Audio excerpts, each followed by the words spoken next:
ನನ್ನಾತ್ಮೀಯ ಸ್ನೇಹಿತ ಬಂಧುಗಳೇ, ಈಗ ಮಳೆಗಾಲ ಪ್ರಾರಂಭವಾದ ಕಾರಣದಿಂದಾಗಿ ತಮ್ಮಲ್ಲೊಂದು ಮನವಿ. ಅಪಾರವಾದ ಗಾಳಿ ಮಳೆಯ ಸಂದರ್ಭದಲ್ಲಿ ಪ್ರತಿಕೂಲ ಹವಾಮಾನ ಪರಿಸ್ಥಿತಿ ಮತ್ತು ಇತರೆ ವ್ಯಾಪಕ ಹಾನಿಯಿಂದಾಗಿ ವಿದ್ಯುತ್ ಸರಬರಾಜು ಅಡಚಣೆಯಾಗಬಹುದು. ಇದರಿಂದ ತಮಗೆ ಬರುವ ಕರೆಂಟ್ನಲ್ಲಿ ವ್ಯತ್ಯಯ ಆಗಬಹುದು.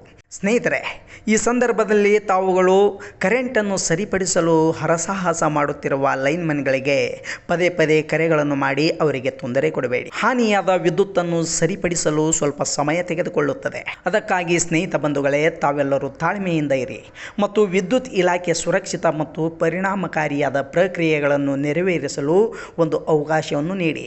ಸ್ನೇಹಿತರೆ, ಇನ್ನೊಂದು ಮುಖ್ಯವಾದ ವಿಚಾರ, ಯಾವುದೇ ಮರದ ರೆಂಬೆ ಮುರಿದು ತಂತಿಯ ಮೇಲೆ ಬಿದ್ದಿರುವುದು ಅಥವಾ ಇನ್ಯಾವುದೋ ಅಡಚಣೆ ಆಗಿರುವುದು ಕಂಡಲ್ಲಿ ಕೂಡಲೇ ವಿದ್ಯುತ್ ಇಲಾಖೆಗೆ ಅಥವಾ ನಿಮ್ಮ ಹತ್ತಿರದ ಲೈನ್ಮ್ಯಾನ್ಗಳಿಗೆ ವಿಚಾರವನ್ನು ತಿಳಿಸಿ. ನೀವು ನೀಡುವ ಇಂತಹ ಸಣ್ಣ ಪುಟ್ಟ ಮಾಹಿತಿಗಳು ಕೂಡ ನಿಮ್ಮ ಮನೆಯ ಮತ್ತು ಸುತ್ತಮುತ್ತಲಿನ ಪ್ರದೇಶಗಳಿಗೆ ತ್ವರಿತ ವಿದ್ಯುತ್ ಮರುಸರಬರಾಜು ಮಾಡಲು ನೆರವಾಗುತ್ತದೆ. ಸ್ನೇಹಿತರೆ, ನಿಮ್ಮ ಹತ್ತಿರದಲ್ಲಿ ಅಥವಾ ದೂರದಲ್ಲಿ ಎಲ್ಲೋ ನಿಮಗೆ ಕೆಳಗೆ ಬಿದ್ದ ವಿದ್ಯುತ್ ತಂತಿಗಳು ಕಂಡಾಗ ಅವು ಅಪಾಯಕಾರಿ ಆಗಿರಬಹುದೆಂದು ಭಾವಿಸಿ ಸುರಕ್ಷಿತವಾಗಿ ದೂರವಿರಿ ಮತ್ತು ಅದನ್ನು ತಕ್ಷಣವೇ ಸಂಬಂಧಪಟ್ಟ ವಿದ್ಯುತ್ ಇಲಾಖೆಗೆ ಈ ವಿಚಾರವನ್ನು ತಿಳಿಸಿ. ಅದು ಸಹ ಸಾಧ್ಯವಾಗದೇ ಇದ್ದಾಗ ಟೋಲ್ ಫ್ರೀ ನಂಬರ್ ಆದಂಥ 1912 ಸೇವೆಗೆ ಈ ವಿಚಾರವನ್ನು ತಿಳಿಸಿ. ನಿಮ್ಮ ಗದ್ದೆ, ಹೊಲ ಅಥವಾ ನಿಮ್ಮ ಮನೆಯ ಪಕ್ಕದಲ್ಲಿರುವ ವಿದ್ಯುತ್ ಕಂಬಗಳು ಮಳೆಗಾಲದ ಸಮಯದಲ್ಲಿ ಅಪಾಯಕಾರಿಯಾಗಿರಬಹುದು.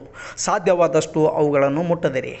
ನೀವಾಗಿಯೇ ಯಾವುದೇ ತಂತಿಯ ಮೇಲೆ ಬಿದ್ದಿರುವ ಕೊಂಬೆಗಳನ್ನು ಸರಿಪಡಿಸಲು ಪ್ರಯತ್ನಿಸದಿರಿ. ಸ್ನೇಹಿತರೆ, ಕೊನೆಯದಾಗಿ ಇನ್ನೊಂದು ಮನವಿ ತಮ್ಮಲ್ಲಿ. ಅಗತ್ಯವಿದ್ದಾಗ ಇಲಾಖೆಯವರು ಮನವಿ ಮಾಡಿದ್ದಲ್ಲಿ ವಿದ್ಯುತ್ ಮರುಸರಬರಾಜು ಕೆಲಸಗಳಿಗೆ ಸುರಕ್ಷಿತವಾಗಿ ಕೈಜೋಡಿಸಿ. ಸ್ನೇಹಿತ ಬಂಧುಗಳೇ, ಸಾರ್ವಜನಿಕರಿಗೆ ನಿಯಮಿತವಾಗಿ ವಿದ್ಯುತ್ ಸರಬರಾಜು ಮಾಡಲು ಶ್ರಮಿಸುವ ನೌಕರರ ಶ್ರಮ ತಾವುಗಳು ಮರೆಯದಿರಿ. ಧನ್ಯವಾದಗಳು.